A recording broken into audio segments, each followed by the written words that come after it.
चलिए, आप लोग इस क्लास से जब जुड़ते हैं तो थोड़ा से एक प्रयास किया करिए कि जो हम पढ़ाते हैं उसे थोड़ा गौर से सुना करिए, ठीक है।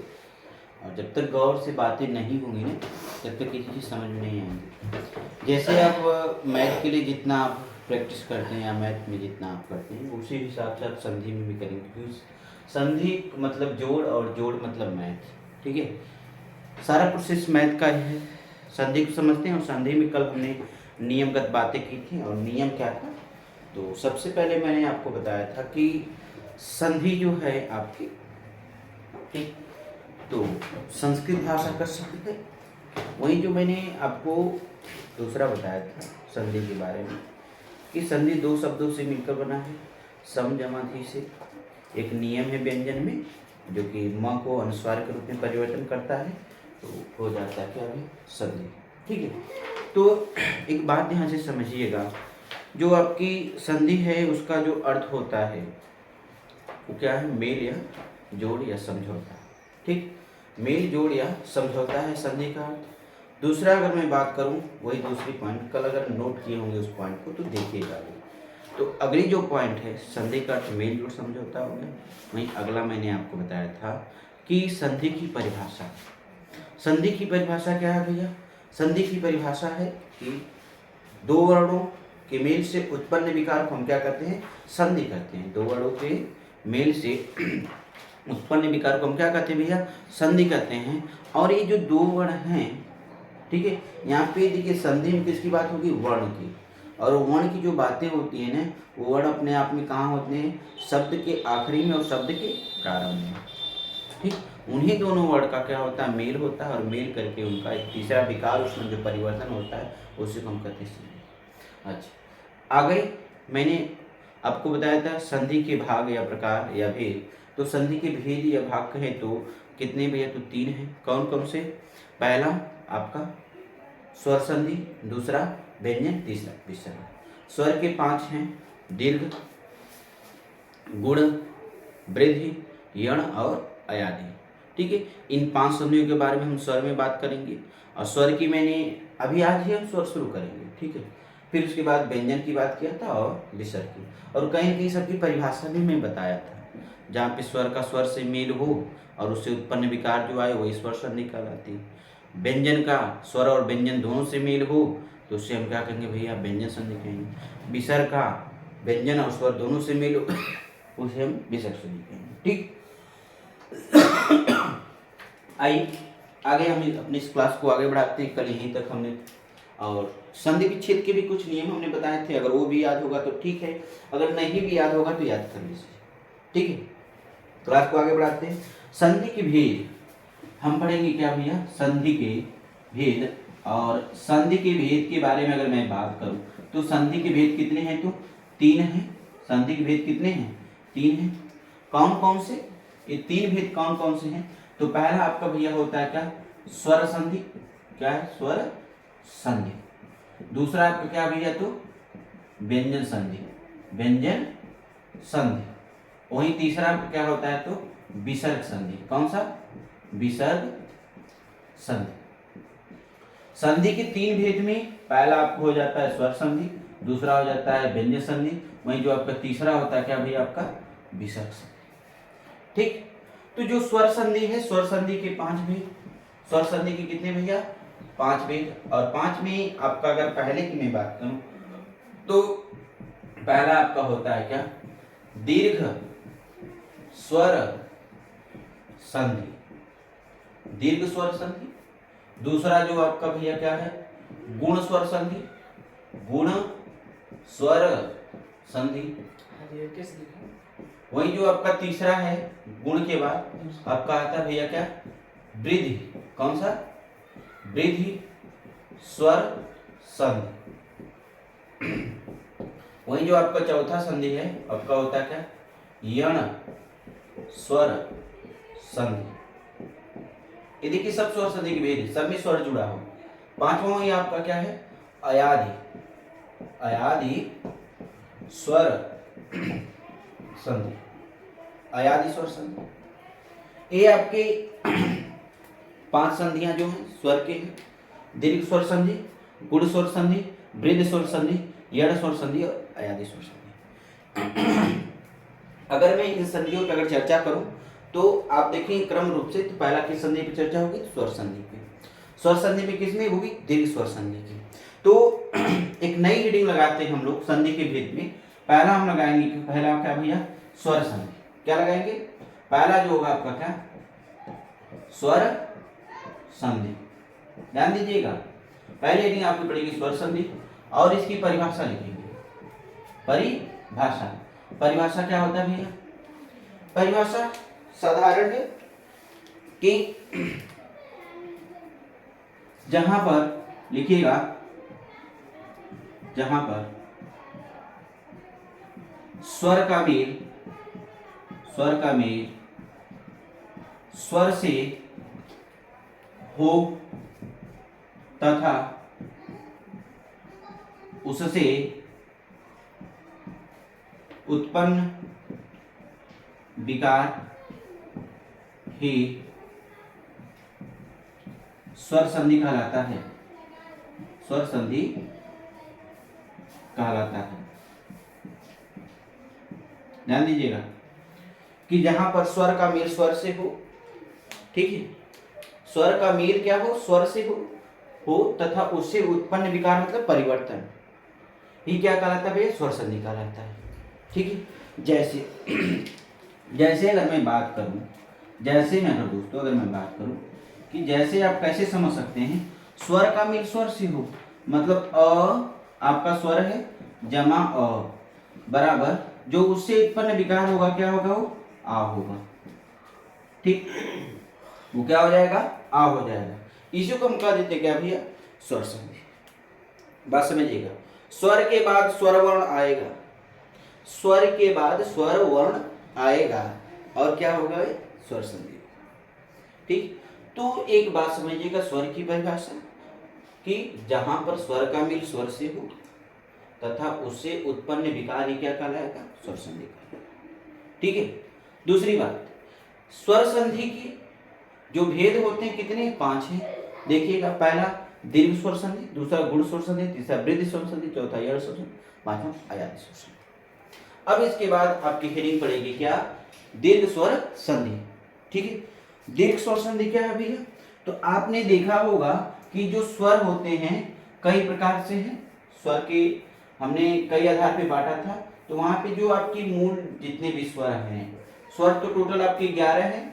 11 में अगर आप देखेंगे, जो हिंदी में स्वर देखेंगे, 11 स्वर कौन कौन से होते हैं भैया? पहला तो आपका होगा अ, दूसरा आ, तीसरा ई उ, ठीक है, री, ए, ऐ, ओ और औ। ये आपके 11 स्वर हैं। इसमें देखेंगे आप कि जो दीर्घ है क्या है? दीर्घ है, वही दीर्घ स्वर संधि के अंतर्गत आता है। अ, ई, उ और री। ठीक है, इनको हम दीर्घ कहते हैं। किसको भैया? आ, दीर्घ ई, दीर्घ उ और आपका क्या भैया? दीर्घ री। यही आप दीर्घ है और यही किसके अंदर का है? दीर्घ स्वर संधि के अंतर्गत। अभी हम चलेंगे दीर्घ स्वर संधि पे। तो स्वर में इन्हीं स्वरों की केवल बात होगी, बाकी व्यंजन की बात नहीं होती है, क्योंकि आप पढ़ते हैं 2 वर्णों के मिल से उत्पन्न विकार को संधि करते हैं, तो एक एक वर्ण मिलके 11 स्वर बनते हैं। कितने स्वर? एक एक वर्ण मिलके 11 स्वर बनते हैं और इन्हीं स्वरों के मेल से, एक एक वर्ण के मेल से जो उत्पन्न विकार होता है वो संधि में तात्पर्य होता है। ठीक, आगे चला जाए। अगली रीडिंग आपकी पड़ेगी दोस्तों क्या? दीर्घ स्वर संधि। दीर्घ स्वर संधि क्या होती है? सीधा कि जहां पर जिन वर्णों का मेल मिलने से क्या हो? दीर्घ या दीर्घ विकार उत्पन्न हो, उसी को हम दीर्घ स्वर संधि कहेंगे। बात समझिएगा, उसी को हम क्या कहेंगे? दीर्घ स्वर संधि। कहने का मतलब अ जमा अ बराबर आ हुआ है, इसका मतलब क्या है? दीर्घ का ही एक एग्जाम्पल। आ क्या है? आपका दीर्घ है। देखिए आ, ई, उ, री। जैसे ही तीसरा विकार आपका आ आता है, दीर्घ ई आती है, दीर्घ उ आता है, दीर्घ री आती है, आपके दीर्घ स्वर संधि का ही एग्जाम्पल होता है। ठीक है, आगे चला जाए। हेडिंग पड़ेगी आपकी दीर्घ स्वर संधि परिभाषा, उसके बाद तुरंत आप क्या डालेंगे हेडिंग दीर्घ स्वर संधि। देखिएगा दीर्घ स्वर संधि के बारे में अगर मैं बात करूं तो इसका जो सूत्र होता है, देखिए हर संधि का सूत्र है, ठीक है, दीर्घ का है, गुण का है, यड़ का है, वृद्धि का है, अयादि का है, सभी संधियों का क्या भैया सूत्र है। हेडिंग पड़ेगी आपकी दीर्घ स्वर संधि। आज हम इसे खत्म करेंगे दीर्घ को, लेकिन दीर्घ आज खत्म नहीं हो पाएगा क्योंकि बड़ी टॉपिक है, ठीक, लेकिन प्रयास पूरा करेंगे। दीर्घ स्वर संधि की हेडिंग रहेगी आपकी भैया क्या दीर्घ स्वर संधि। पहली हेडिंग स्वर संधि के अंतर्गत, किसके अंतर्गत स्वर संधि के अंतर्गत इसी का एक भाग है भैया क्या दीर्घ स्वर संधि। दीर्घ स्वर संधि पहला क्या है दीर्घ स्वर संधि। स्वर संधि का ही भाग है दीर्घ स्वर संधि, और इसका जो सूत्र होता है, सूत्र क्या होता है दोस्तों, तो सूत्र पे भी चर्चा करेंगे। सूत्र है क्या, तो सूत्र क्या है देखिएगा अकह सवर्ण दीर्घ, संस्कृत का सूत्र है क्योंकि संधि ही क्या है संस्कृत का भाग है, तो इसका जो सूत्र है भैया क्या है अकह सवर्णे दीर्घ। समझिएगा अकह सवर्णे क्या है दीर्घ सूत्र है किसका दीर्घ स्वर संधि का। कैसे पता चलेगा आपको, दीर्घ का ही पता चलेगा, ठीक है, दीर्घ का ही पता चलेगा। तो एक बात समझिएगा, ये जो अकह सवर्णे दीर्घ है इसका मतलब क्या होता है। अब देखिएगा संस्कृत में ये जो अक है ना, अक संस्कृत का एक प्रत्याहार है। क्या है प्रत्याहार है। हम यहाँ लिखते हैं अक, क्या लिखेंगे अक के नीचे हलंत हो गया, क के नीचे। यह संस्कृत किसका संस्कृत का एक प्रत्याहार है, प्रत्याहार है। और प्रत्याहार का अर्थ होता है भैया संक्षेप। क्या होता है प्रत्याहार का अर्थ होता है क्या संक्षेप। संक्षेप मतलब छोटा, ठीक है। कहने का मतलब कि ऐसी चीज आप तैयार करें जिसमें वो छोटा हो लेकिन उसमें कई चीजें समाहित हो, ठीक है। ऐसी चीज तैयार करें वो छोटा हो लेकिन उसमें क्या हो कई चीजें क्या हो समाहित हो। जैसे अक प्रत्याहार के अंतर्गत देखिए क्या क्या समाहित है। प्रत्याहार है संस्कृत का भैया क्या है प्रत्याहार है, तो अक प्रत्याहार के अंतर्गत क्या क्या समाहित देखिएगा अ ई उ री और ली। यही ऐसे 5 वर्ण हैं जो अक प्रत्याहार के अंतर्गत आते हैं। अ ई उ री और ली किसके अंतर्गत अक प्रत्याहार के अंतर्गत आते हैं। अ ई उ री और ली 5 वर्ण, ठीक है। और 5 वर्ण यही किसके अंतर्गत आते हैं भैया अक प्रत्याहार के अंतर्गत आते हैं। अच्छा उसके बाद देखिएगा ये जो 5 वर्ण हैं, फिर ये अक का मतलब समझ गए होंगे कि ये संस्कृत का प्रत्याहार है और प्रत्याहार का होता है संक्षेप। और संक्षेप में जो होता है भैया कितनी चीज समाहित देखिए। केवल अक बोलने से अगर आपसे कोई पूछे चलिए भैया हर्ष स्वर या मूल स्वर बता दीजिए, तो आप बोल दीजिएगा अक, पूरा स्वर बोलने की जरूरत नहीं। अगर वो व्यक्ति अगला आपके सामने जो समझदार खड़ा है जो पूछ रहा है मूल स्वर या आपके जड़ स्वर, ठीक है, अगर आपने अक बोल दिया इसका मतलब कि आपकी इन 5 वर्णों का उच्चारण आप कर सकते, ठीक है। 5 वर्णों को क्या करेंगे उच्चारण उसने समझा लिया, ठीक है। अक प्रत्याहार के अंतर्गत क्या आते हैं अ ई उ री और ली, ये 5 वर्ण। अच्छा उसके बाद देखिए भैया क्या है सवर्णे। क्या दिया है सवर्णे, सवर्णे देखिएगा सवर्णे मतलब स मतलब समान, किसके समान अक प्रत्याहार के समान वर्ण। अक प्रत्याहार के समान वर्ण अक के समान। अक प्रत्याहार में अ आता है तो इसी के समान अगर अ आ जाए, ई के समान अगर ई आ जाए, उ के समान अगर उ आ जाए, री के समान अगर क्या आ जाए भैया री आ जाए, और ली के समान अगर ली आ जाए, ठीक देखिएगा अक प्रत्याहार अक सवर्णे अक प्रत्याहार के अंतर्गत कोई भी समान वर्ण आता है किसके समान अक के समान, तो क्या हो जाता है भैया दीर्घ हो जाता है। अब देखिएगा अ जमा अ बराबर क्या हो जाएगा आपका आ हो जाएगा। समझदारी से काम लीजिएगा। अ जमा अ बराबर क्या हो जाएगा आपका आ हो जाएगा, ठीक है। तो अ आ, ई दीर्घ ई, उ दीर्घ उ, री दीर्घ री, और ली का भैया आपका ली ही रहेगा, ली का कोई दीर्घ रूप होता नहीं है। अभी मैंने आपको स्वर लिखाया था 11 स्वर, क्या उस 11 स्वर में ली था? नहीं था, लेकिन संस्कृत में अक प्रत्याहार में या स्वर में ली का काउंटिंग की जाती है। इस ली वर्ड की काउंटिंग की जाती है। वहां पे स्वरों की संख्या होती कितनी? 9, लेकिन हिंदी में स्वरों की संख्या कितनी होती है? 11। संस्कृत में स्वरों की संख्या होती है 9, जिसमें 9 में से आपका दीर्घ री और ली रहता है, और कुछ वर्ड उसमें से गायब रहते हैं। तो संस्कृत में स्वरों की संख्या 9 और हिंदी में स्वरों की संख्या 11। तो आपने हिंदी में री को नहीं देखा, लेकिन री को देखा, इसलिए आप हिंदी वाले जो छात्र हैं री को नहीं पढ़ते हैं। पढ़ते क्या है? अ यू री को ही पढ़ते हैं, मतलब दीर्घ आ दीर्घ ई दीर्घ उ और दीर्घ आपका री, यही तक आप पढ़ते हैं। बाकी री वाला सेक्शन छोड़ देते हैं। लेकिन संस्कृत अगर पढ़ेंगे तो री को भी पढ़ाया जाता है, ठीक। तो ये समझ गए अक सवर्णे दीर्घ, अक प्रत्याहार के अंतर्गत, ठीक है। सवर्णे मतलब उसी के समान वर्ण, ये क्या है? आपके समान वर्ण है। एक अक प्रत्याहार के अंतर्गत वर्ण है, ये है समान वर्ण। इसी के समान वर्ण आ जाता है तो क्या हो जाता है? दीर्घ हो जाता है। तो अ जमा अ बराबर आ, ई जमा ई बराबर दीर्घ ई, उ बराबर क्या हो जाएगा भैया? दीर्घ उ, री बराबर दीर्घ री हो गया। दीर्घ री नहीं होता है, दीर्घ री नहीं होता है। मैं संस्कृत में होता है ना, हिंदी में तो चर्चा नहीं होती ली की, ठीक है। तो हम जब भी देखेंगे यही 4 सेक्शन देखेंगे, आपका ली वाला छोड़ देंगे। होता तो है प्रत्याहार के अंतर्गत, लेकिन ली वाला हम छोड़ देंगे, ठीक है। तो एक चीज अगर समझ में आ गई हो आगे बढ़ा जाए। क्यों? क्योंकि ये सूत्र कहता है कि अ जमा अ बराबर आ होगा, तो अ जमा आ बराबर क्या होगा? तब भी आ ही होगा। मतलब कहने का सूत्र का हमेशा मतलब है कि अगर उसी के समान जब वर्ण आए अक प्रत्याहार के, तो हमेशा क्या होंगे? दीर्घ ही होंगे। क्या होंगे? हमेशा दीर्घ ही होंगे। कैसे?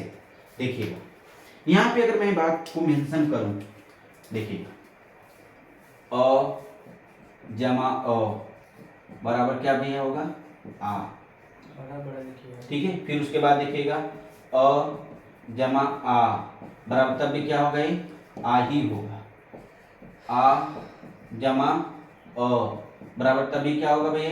आ ही होगा। फिर आ जमा आ बराबर तब भी क्या होगा भैया? आ ही होगा। ध्यान से अब देखिए, जो अक प्रत्याहार के अंतर्गत आने वाले वर्ण हैं अ के समान, अ के समान देखिए अ समान है, तभी क्या होगा? दीर्घ। अक सवर्णे दीर्घ, उसी के समान जो वर्ण आएंगे हमेशा क्या होंगे? दीर्घ होंगे। तो अ बराबर आ, अ जमा आ, क्यों ये आ? अब एक बात समझिएगा, ये जो आ है ना, इसी अ से मिल के बना है, कहीं कहीं इसी के समान ये भी वर्ण है, ठीक है, अलग से नहीं है, उसी के समान, इसलिए तभी क्या होगा? आ होगा। आ जमा अ बराबर क्या? आ जमा आ बराबर क्या? आ। इस बात को ध्यान से देखिए। दूसरी, अगर इसी के पॉइंट में अभी अ के बारे में बात किया हूं आपकी, अ वाला कंप्लीट, उसी पर अगर ई का निकालेंगे, किसका भैया? ई का अगर निकालते हैं तो ये भी हम लिखते हैं ई जमा ई बराबर क्या होगा? दीर्घ ई। ई जमा दीर्घ ई बराबर क्या होगा भैया? दीर्घ ई। दीर्घ ई जमा दीर्घ ई, हर सही करिए, बराबर दीर्घ ई। फिर उसके बाद आपका दीर्घ ई जमा दीर्घ ई बराबर क्या होगा? आपका दीर्घ ई। ये हमेशा क्या होंगे? दीर्घ ई हो। ये भी तो प्रत्याहार का एक हिस्सा। अच्छा, उसके बाद मैं अगर बात करूं किसकी भैया? ऊ की। ऊ की बात करूं तो ऊ में क्या होगा आपका भैया? देखिएगा ऊ जमा ऊ बराबर क्या होगा भैया? आपका दीर्घ ऊ। ऊ जमा दीर्घ ऊ बराबर क्या होगा? आपका दीर्घ ऊ। दीर्घ ऊ जमा ऊ बराबर क्या होगा? आपका दीर्घ ऊ। दीर्घ ऊ जमा दीर्घ ऊ बराबर क्या होगा? आपका दीर्घ ऊ। हर पॉइंट में आपका हमेशा क्या होगा? दीर्घ में ही जाएगा। किसमें जाएगा दोस्तों? दीर्घ ऊ में ही जाएगा। जैसे यहाँ पे हमेशा दीर्घ आ को मिला, दीर्घ ई और दीर्घ ई। ध्यान से देखिए, ठीक है। उसके बाद अगर इसी पोर्शन की मैं बात करूं री वाले हिस्से की, किसकी? री की, तो री में केवल आप ये ही पढ़ेंगे, री जमा री बराबर क्या होगा? आपका दीर्घ री। री जमा री बराबर क्या होगा? दीर्घ री। बात समझ गए ना? ठीक है, ये चीजें आपकी यहाँ तक हो गई। ये केवल सूत्र का केवल क्या है, एक प्रस्ताव, एक खाका है। इस वाले सूत्र का अक सवर्ण दीर्घ में ऐसे ही वर्ण निकल के आएंगे आपके सामने। कैसे? जब आप कोई शब्द का खंड करेंगे, क्या करेंगे, जब किसी शब्द का क्या करेंगे, खंड करेंगे, तो वहां पर आपका क्या होगा भैया, ऐसे ही वर्ण आपके निकल के आएंगे। ये वर्ण क्या कह रहा है, अ जमा अ कह रहा है कि हम अगर अगर पहले हैं, इसका मतलब पहले वाले खंड के अंतिम वर्ण हैं, पहले वाले खंड के अंतिम वर्ण हैं। दूसरा कह रहा है कि हम पहले वाले दूसरे वाले खंड के प्रारंभिक वर्ण हैं। तब हमको मिलाया जाएगा, मेल किया जाएगा, हम ही दो वर्ण मिलेंगे तो आ बनेंगे। उसी तरह ये भी कह रहा है कि पहले वाले खंड के हम अंतिम वर्ण हैं, दूसरे वाले के प्रारंभ। ठीक, तो एक एक करके आज हम पढ़ते हैं। पहले अ जमा अ पढ़ेंगे, फिर अ जमा आ, फिर आ जमा अ, फिर आ जमा आ। आज इस वाले सेक्शन को खत्म करते हैं, फिर इसको भी देख लेंगे, फिर इसको भी देख लेंगे। नहीं हुआ तो इसको साट लीजिए, फिर आगे बढ़ा जाए। एक हेडिंग पड़ेगी आपकी अ जमा अ बराबर आ। हाँ, अगर ये बात ना समझ में आई हो तो हम दोबारा अगर समझा दें इस चीज को। देखिए, दीर्घ स्वर संधि वो हो जाएगा, क्योंकि उतना वैल्यूम तो है, बोल दीजिए, है ना। देखिएगा, ये दीर्घ ई जमा दीर्घ ई बराबर क्या है भैया, दीर्घ ई है। सबसे नीचे देखिए, ई जमा ई करेंगे दीर्घ ई, सब में 4 सेक्शन बनेगा। अच्छा, अब सबको भी आप कितना हो पलट लेंगे ना, वो अपने ही में एक दूसरे से मेल खा जाएंगे। ठीक है, सब में 4 से ज्यादा नहीं बन सकता, 4 से ज्यादा आप नहीं बना सकते। वो जमा वो जमा वो, उसी तरह ई जमा ई आपका दीर्घ ई हो गया। ठीक है, आगे बढ़ा जाए दोस्तों। अच्छा, एक बार फिर समझ लीजिए, दीर्घ स्वर संधि सूत्र है अक सवर्ण दीर्घ। अब आपका क्या है भैया, संस्कृत का एक प्रत्याहार है, जो कि मैंने हिंदी में लिख दिया कि अक आपका क्या है, संस्कृत का एक प्रत्याहार है। प्रत्याहार का होता है संक्षिप्त या संक्षिप्तीकरण, जो छोटा होता है। छोटा इसलिए उसमें कई चीजें, उसमें क्या किया गया, पाणिनि महोदय ने समाहित करके उसको छोटा कर दिया। कि अगर कोई विद्वान आपसे पूछ रहा है कि ह्रस्व स्वर कौन से हैं, दीर्घ स्वर कौन से हैं, ठीक है, तो केवल आप अक बोलिए और निकल जाइए। समय की भी बचत है, समझदारी की भी आपको पहचान हो जाएगी, सारी चीजें यहाँ से मिल जाएंगी। पाणिनि कम विद्वान थे, बहुत ज्यादा थे। ठीक है, तो उनका एक खाका है, एक सूत्र है। आगे चले तो ये क्या है, अक सवर्ण दीर्घ अक प्रत्याहार के अंतर्गत अयूरी आते। ठीक, अयु पाणिनि कात्यायन संस्कृत में 3 ही लोग को तो चर्चा होती है। ठीक है, हाँ, 3 लोग के अलावा किसी की चर्चा आप मत करिएगा संस्कृत का। अक सवर्ण दीर्घ समान वर्ण आएंगे, क्या हो जाएंगे, दीर्घ। आगे चले, इसको ले लीजिए, फिर आगे चलते हैं। चलो, हेडिंग डालिएगा अ जमा अ बराबर आ। अब काय भाई आप लोग कहीं इतना हंस रहे हैं? वही उ जमा बराबर कैपिटल। चलिए, उ बराबर कैपिटल उ तो आपका संस्कृत में होगा, यहाँ पे हिंदी आप पढ़ रहे हैं।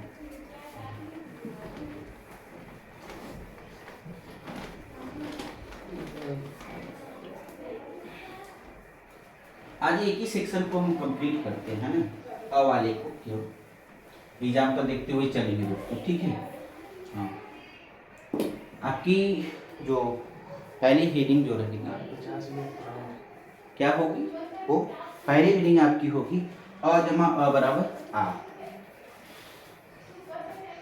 अ जमा अ बराबर आ। देखिए, एग्जाम्पल या उदाहरण इस पे देंगे, उदाहरण से इसको समझते हैं है क्या। एक बात तो तय है, इसको आप समझ ही रहे होंगे है क्या। इस सूत्र से निकल कर आया अक सवर्ण दीर्घ से, एक कह रहा कि हम पहले वाले शब्द के पहले वाले खंड के अंतिम अक्षर हैं, एक कह रहा कि हम दूसरे वाले शब्द के प्रारंभिक अक्षर हैं। जब दोनों का मेल होगा तो हमारा तीसरा जो उत्पन्न होगा वो दीर्घ होगा, बड़ा होगा। तो वहीं से पहचान होगी कि हम दीर्घ स्वर संधि के क्या है, एक शब्द हैं या उदाहरण। पहला लिखिएगा भैया अन्न जमा अभाव। पहला क्या लिखेंगे एग्जाम्पल में, अन्न जमा अभाव। अब मैंने आपको एक खंड दिया, खंड करके दिया है पहले, ताकि आप आसानी से इस चीज को समझ सकें। एग्जाम्पल में मैंने दिया अन्न जमा अभाव। जब दोस्तों आपको ऐसा खंड देखने को मिले या जब भी मिले एग्जाम में या आपके कहीं भी, तो सबसे पहले आपको यहाँ पर करना क्या है? करना ये है भैया कि सबसे पहले आपको संधि की परिभाषा याद होनी चाहिए। क्या याद होनी चाहिए? संधि की परिभाषा। संधि की परिभाषा क्या है भैया? दो वर्णों के मेल से उत्पन्न विकार को हम क्या कहते हैं? संधि कहते हैं। अब जैसे ही उसने कहा कि दो वर्णों के मेल से, अरे गुरु ने बताया था कि दो वर्णों के मेल से, मतलब ये जैसे ही आपके दो वर्ण आए, दो वर्ण की जैसे ही बात आए और तीसरा जब मेल की बात आए तो उसी के विकार की भी बात आएगी। तीन चीज। अब आपको क्लिक होना चाहिए कि दो वर्ण वो मिलेंगे कहाँ से। तब वही हमारी वाली बात याद रखिएगा संधि विच्छेद की, जो नियम हमने बताया था कि पहले वाले खंड के अंत में चले जाइए। पहले वाले खंड के, ये पहला खंड हो गया, दूसरा खंड हो गया, पहले वाले खंड के अंत में चले जाइए और दूसरे वाले खंड के प्रारंभ में आ जाइए। पहले वाले खंड के अंत में जाएंगे तो आपको एक वर्ण मिलेगा, दूसरे वाले खंड के प्रारंभ में जाएंगे तो आपको एक वर्ण मिलेगा। हो जाएगा आपकी दो वर्णों की पुष्टि। फिर उसके बाद यहाँ पे धन का चिन्ह दिया होगा, तो धन मतलब होता है मेल, उसका मेल करेंगे। जैसे ही मेल करेंगे ना, तुरंत क्या होगा? उससे विकार उत्पन्न हो जाएगा, तुरंत एक तीसरा परिवर्तन होके आ जाएगा। बात समझ रहे हैं ना? जैसे 1 + 1 = 2 लाते हैं, उसी तरह दो वर्ण मिला के आप तीसरा वर्ण भी निकालेंगे। बात समझिएगा। अन्न जमा अभाव, आपने सोचा कि दो वर्णों के मेल से उत्पन्न विकार को हम संधि कहते हैं। एक बात हमेशा तय है, कोई भी व्यंजन होगा उस व्यंजन में हमेशा स्वर लगा होता है। यहाँ न है तो कोई न कोई स्वर है। अगर आ होता तो आ होता, यहाँ पे न पे कुछ भी नहीं लगे, इसका मतलब इसमें अ छुपा है। क्या छुपा है? अ इसमें छुपा है। जैसे आप मैथ में भी पढ़ते हैं ना, यहाँ कुछ नहीं तो मान लीजिए यहाँ पे x है, इसीलिए यहाँ भी कुछ भी अगर नहीं दिख रहा है तो मानिए यहाँ पे क्या छुपा है? अ छुपा है। जब अ छुपा है तो पहला वर्ण आपका क्या मिला भैया? अ मिल गया। और दूसरा वर्ण यहाँ पे दिख रहा है, स्वर दिख रहा है, क्या मिल गया? अ मिल गया। देखिएगा अ ऐसे भी दिख रहा है, यहाँ पे जमा है तो जमा कर लीजिए। देखिएगा ध्यान से, पहला वर्ण आपको अ मिल गया, दूसरा वर्ण आपको अ मिल गया। जमा है तो जमा कर लिया, जमा मतलब धन, धन की बात हो रही, धन कर लिया। अब देखेंगे इस चीज को, जो आपका सूत्र है कि अ जमा अ बराबर क्या हो रहा है? आ हो रहा है, इसी का हम विकार उत्पन्न करेंगे। अ जमा अ बराबर क्या हो जाएगा भैया? आपका आ हो जाएगा। ठीक, अ जमा अ बराबर क्या हो जाएगा? आ हो जाएगा। ये जो आ है ना, ये विकार है, परिवर्तन है। और ये परिवर्तन क्या कहेगा? अब यहीं पे इसको छोड़िए, अब आगे आइए। देखिए यहाँ से आपने अ निकाला, क्या निकाला? अगर अ निकाला तो ये तो आधा हो गया भाई। व्यंजन में से अगर अ निकालेंगे तो व्यंजन तो आधा हो जाएगा, तो अन्न बच जाएगा। क्या बचेगा? अन्न। यहाँ पे मैं लिख दे रहा हूँ, यहाँ क्या बचा भैया? आपका अन्न बचा। और यहाँ पे आपने अपूर्ण रूप से निकाल लिया। देखिए इसे बंद करते हैं तो क्या बच रहा है? भाव। तो यहाँ पे लिख देंगे भाव। ठीक, अब समझिएगा, हमेशा जब किसी पौधे की जब डाल टूट जाती है ना, तो क्या होता है? सबसे पहले वो पनपना शुरू करे, क्या वो डाल जो टूटी हुई वहीं से पनपना शुरू करता है ना। तो ये टूटी है ना, तो यहीं से आप तोड़े हैं, तो ये हमेशा क्या करेगा? इसी की सहायता करेगा, करेगा ना। तो ये हमेशा आगे वाले के साथ जुड़ने की कोशिश करेगा। जब जुड़ेगा ये तो आ के रूप में जुड़ेगा। किसके रूप में? आ के रूप में। देखिए क्योंकि आ है तो आ के रूप में ही जुड़ेगा ना। ठीक, तो इसको बनाएंगे हम क्या भैया? अन्ना। क्या बनाएंगे? अन्ना बन गया। ये भाव बचा है, भाव को भी जोड़ लेते हैं। ये क्या हो गया भैया? अन्ना भाव। अर्थात अन्न प्लस अभाव बराबर क्या होगा भैया? अन्ना भाव।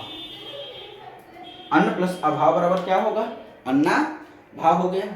अब देखिए, आपने जहां मेल किया है, दो वर्णों का जो मेल किया है, उससे जो तीसरा परिवर्तन आया है वहीं पे चले जाइए।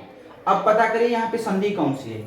यहाँ पे गए आप परिवर्तन की बात देख रहे हैं कि क्या है? आपको क्या दिख रहा है? आ क्या है? आपका स्वर है ना कि व्यंजन है? स्वर है, हमने लिख दिया स्वर है। ठीक है भैया, आप भी बता रहे हैं स्वर है, लेकिन ये कैसा स्वर है? ह्रस्व या दीर्घ है? आप कहेंगे दीर्घ है सर। अगर दीर्घ है गुरु, तो एक कौन सी संधि हो गई? जब यहाँ पे मेल करने पे जो आया है परिवर्तन, तो दीर्घ स्वर संधि। बात समझ गए ना? ये आ क्या है? आपका स्वर है, दूसरे के ऊपर से क्या दीर्घ है, इसलिए इसमें क्या हो गया भैया? दीर्घ स्वर संधि हो गई। बात समझ गए? संधि भी पहचान में हो गई, हमारा विच्छेद भी क्या हो गया? हो गया। अब देखिएगा कहानी का सीधा, दोनों शब्द जो आपके सार्थक होने चाहिए, सार्थक की भी पहचान होनी चाहिए। पहला अन्न मतलब अनाज होगा, अभाव मतलब कमी होगी। जहाँ पे अनाजों की कमी होती है उसी को हम अन्नाभाव कहते हैं, ठीक है। अन्न मतलब अनाज, अभाव मतलब कमी, दोनों का अर्थ निकला, इसका मतलब दोनों सार्थक है, कहीं एक में संदेह।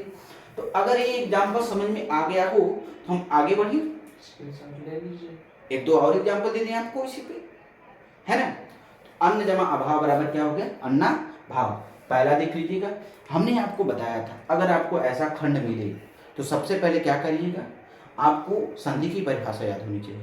दो वर्णों के मेल से उत्पन्न विकार को हम क्या कहते हैं भैया, संधि कहते हैं। जैसे ही आप बोलें कि दो वर्णों के मेल, इसका मतलब हमें क्या चाहिए, दो वर्ण चाहिए।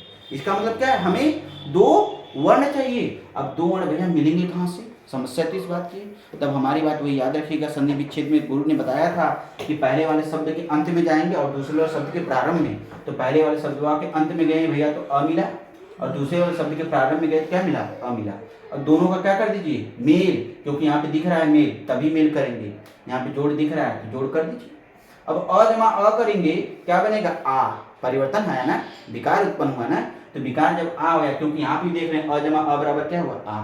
तो ये कह क्या रहा है, ये कह रहा है कि हम पहले वाले शब्द के अंत में मिलेंगे और दूसरा का कह रहा है कि दूसरे वाले शब्द में प्रारंभ में मिलेंगे। देखिए दोनों बात की पुष्टि कर रहा है।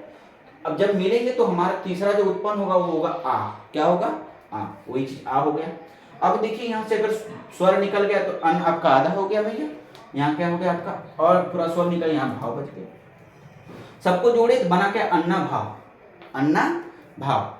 ये हो गया क्या भैया, अन्न प्लस अभाव बराबर अन्ना भाव।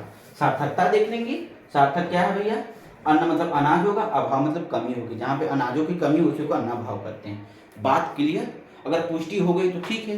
अब संधि पहचान लीजिए कैसे, जहाँ पे आपने मेल किया है और जो परिवर्तन हुआ है ना उसी पे चले जाइए। परिवर्तन पे जाएंगे, देखेंगे कि ये वर्ण कैसा दिख रहा है आपको। पहले तो देखिए स्वर है कि व्यंजन है क्या, ये स्वर है, ये स्वर लिख देंगे।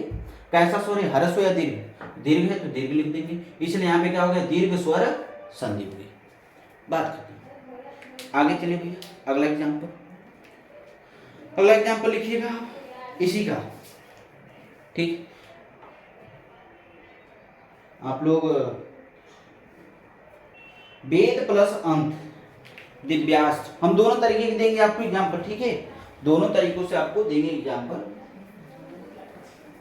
इसको मिटा दे रहे हैं ना,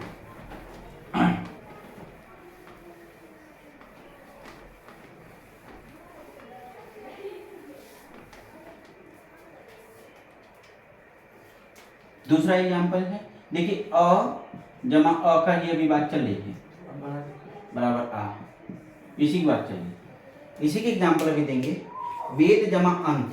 पहला क्या है भैया, वेद जमा अंत, ठीक। देखिए अपने से भी कुछ बनाने का प्रयास करिएगा, एक मिनट समय ले लीजिए, लेकिन बनाते रहिएगा। जब क्लास देखिएगा तो बनाते रहिएगा। वेद जमा अंत बराबर क्या होगा उस चीज को देखिए।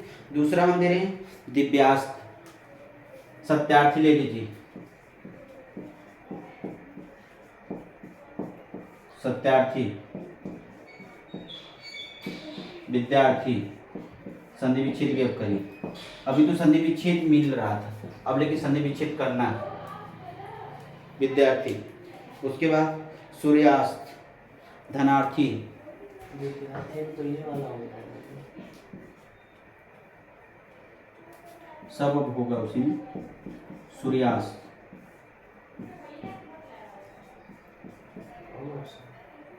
धनार्थी। देखिए आप जितने भी आ आएंगे ना सब इसी में आप पुष्टि करेंगे, ठीक है। अब केवल एक समझिए और सारे को करते चले चलिए, ठीक है। अब क्या है भैया, इसमें देखिए कौन कौन से अब जुड़े हुए हैं, इस चीज को ध्यान दीजिए।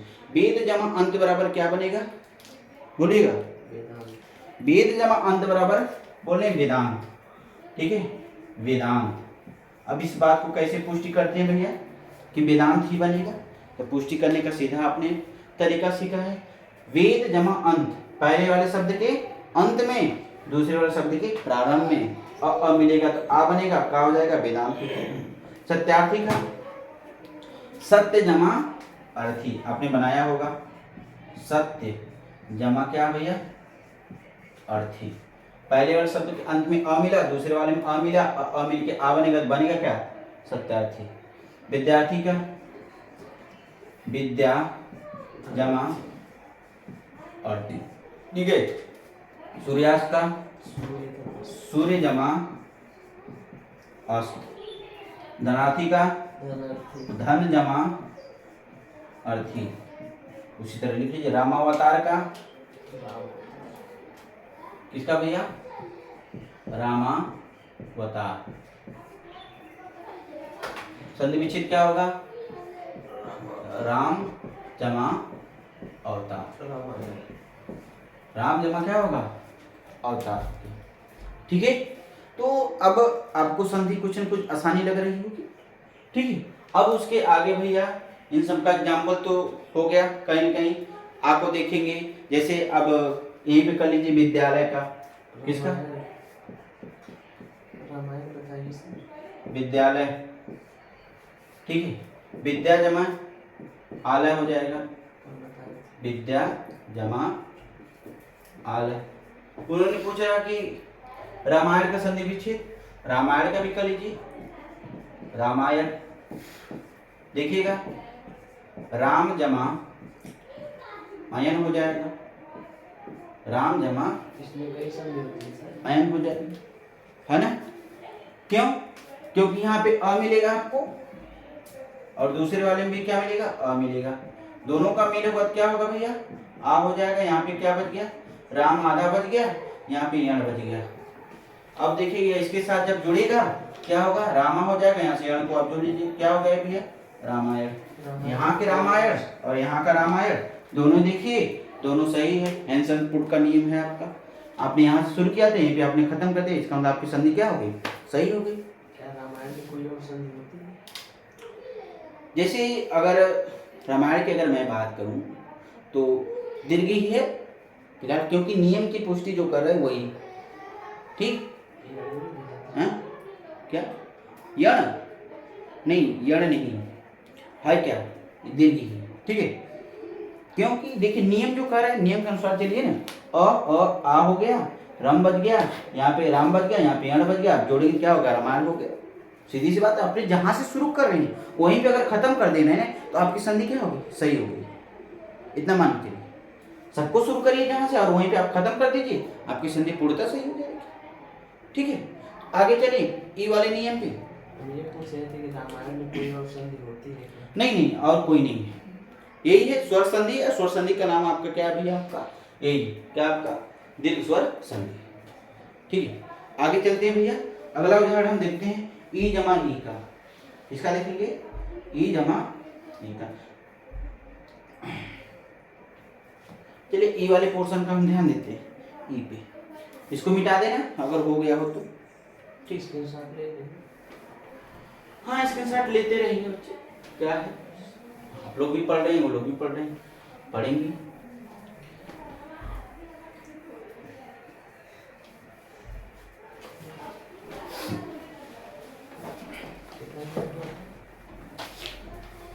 जैसे अगर बच्चे क्लास के सामने अगर रहते हैं तो एक परिवार की भांति फील होता है, हमेशा महसूस होता है और महसूस होते आया है, समझ रहे हैं।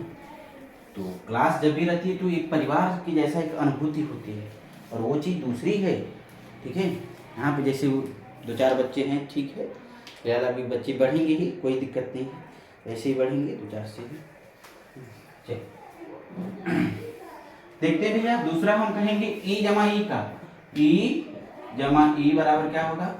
दीर्घ ई जमा दीर्घ ई बराबर दीर्घ ई, दीर्घ ई जमा ई बराबर क्या होगा? दीर्घ, और दीर्घ ई जमा दीर्घ ई बराबर क्या होगा? दीर्घ। सारे दीर्घ ई की हम एग्जाम्पल देंगे, ठीक है।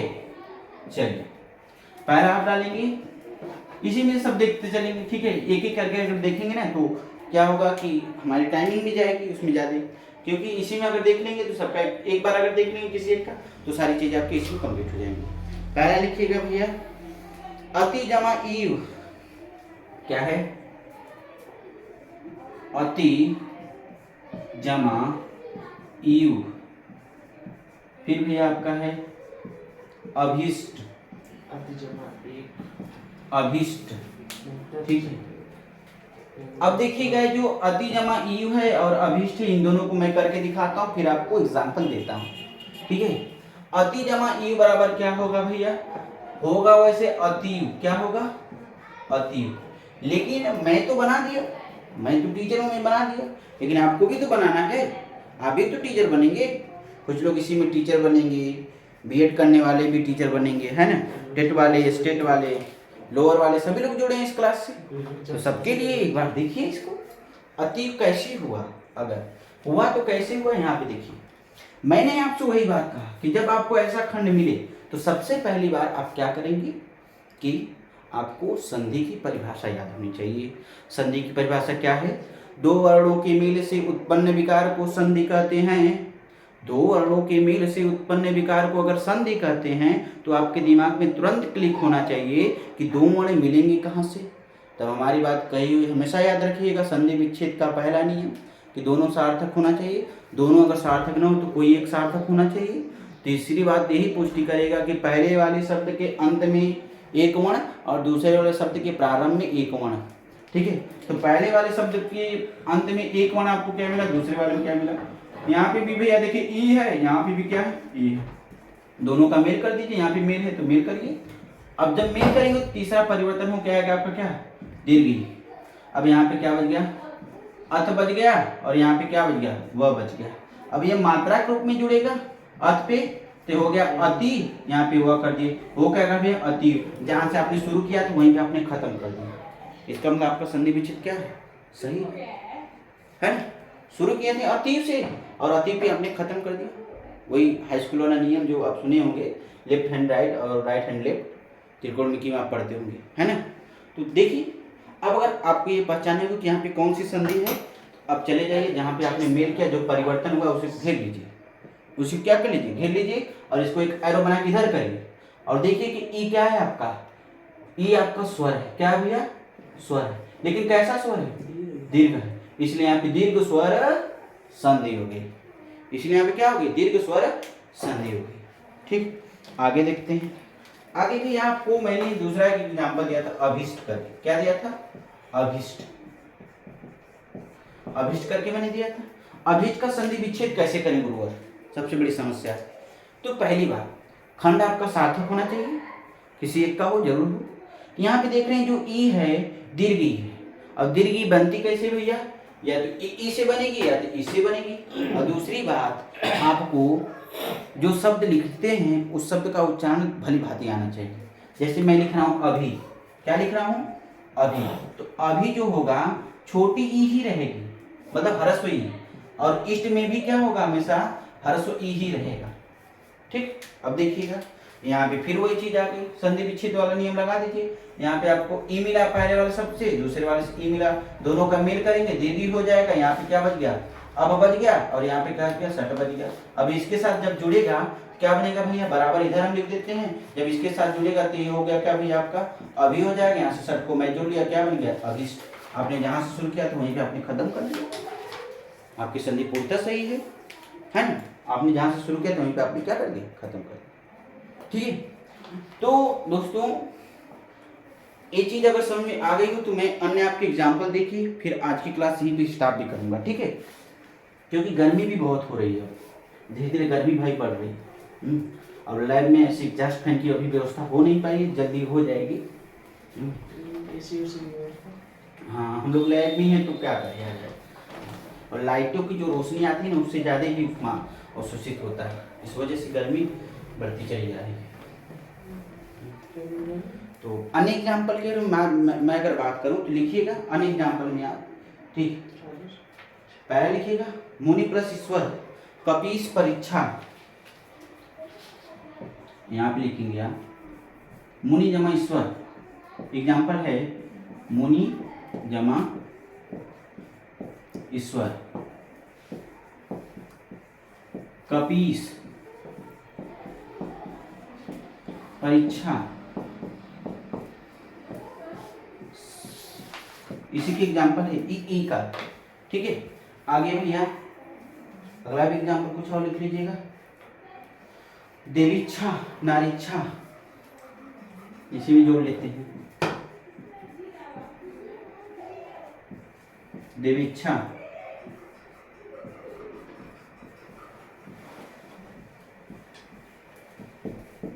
नारीच्छा, आगे भी करते रहिए।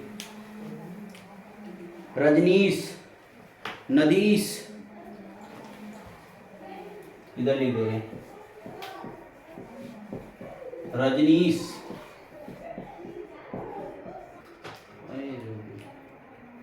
ठीक है। मुनि जमा ईश्वर क्या बनेगा? मुनीश्वर बन जाएगा, है ना। देखिए यहाँ पे हरस्वी और दीर्घी मिलके हमेशा दीर्घी का निर्माण करेंगे, इसलिए क्या होगा? मुनीश्वर हो जाएगा। कपि जमा ईश हो जाएगा, कपीस हो जाएगा। देखिए सब सार्थक होंगे, ठीक है। यहाँ पे क्या बनेगा भैया? इसका बनेगा क्या? मुनीश्वर बन जाएगा, ठीक है। कपीस का क्या बनेगा? यहाँ पे लिखेंगे आप क्या भैया? कपि जमा ईश हो जाएगा। कपि माने बंदर, ईश मतलब ईश्वर, जो ईश्वर का बंदर हो, जो ईश्वर का क्या हो? बंदर, उसी को हम कपीस कहते हैं, अर्थात हनुमान। परीक्षा का परि जमा क्या हो जाएगा भैया? इच्छा। ये देखिए दो इच्छा होती है, एक जो हम ई बता रहे हैं ना, एक ई वाली इच्छा होगी और एक चछ वाली इच्छा होगी। और वो जो चछ वाली ये जो इच्छा होती है, इसका मतलब होता है चाह या मर्जी। लेकिन ई वाली जो इच्छा होती है ना, इसका इच्छा मतलब होती है दृष्टि। जहाँ पे आपको चारों ओर की जो दृष्टि हो उसी को हम कहते हैं परीक्षा, ठीक है। जो चारों ओर की दृष्टि हो उसी को हम क्या कहते हैं? परीक्षा। आगे देवीच्छा का आप करेंगे जब भी, तो देवी जमा क्या होगा भैया आपका? देवी जमा इच्छा हो जाएगी, देवी जमा इच्छा। नारीच्छा का नारी जमा इच्छा हो जाएगी, नारी जमा इच्छा। अब ई वाली इच्छा जो है, इसका मतलब होगा चाह या मर्जी, अभिलाषा, ठीक। लेकिन ई वाली इच्छा का मतलब दृष्टि होती है। रजनीश का देख लीजिए, रजनीश का आप क्या बनाएंगे भैया? रजनी क्या बनाएंगे? रजनी जमा ईश बनेगा क्या? रजनीश। नदीश का नदी जमा ईश, नदीश हो गया, है ना। तो अब देखिए, अगर यहाँ तक अगर समझ में आ रहा हो दोस्तों तो ठीक है, अगर नहीं भी आ रहा है ना तो कमेंट करिए, और कमेंट करके उससे आपके अपने सवालों की पुष्टि करिए। अगर कमेंट भी अगर आपकी बस की बात नहीं है तो कम से कम आपका जो 30 दिनों का जो डाटा होता है, जो आपका फ्री ऑफ कास्ट होता है, इस नंबर पे कॉल करिए, ठीक है। 95 32 10 15 94, ठीक है। कॉल करके अपने सवालों की पुष्टि इस पे कर सकते हैं। 95 32 10 15 94 मैसेज करिए, व्हाट्सएप से जुड़िए और अपने सवालों की पुष्टि कर सकते हैं। तो आज के लिए इतना ही। अब तक आपने मेरी क्लास से जुड़ा उसके लिए बहुत बहुत धन्यवाद, तथा लाइक और शेयर जरूर करिए इस क्लास को।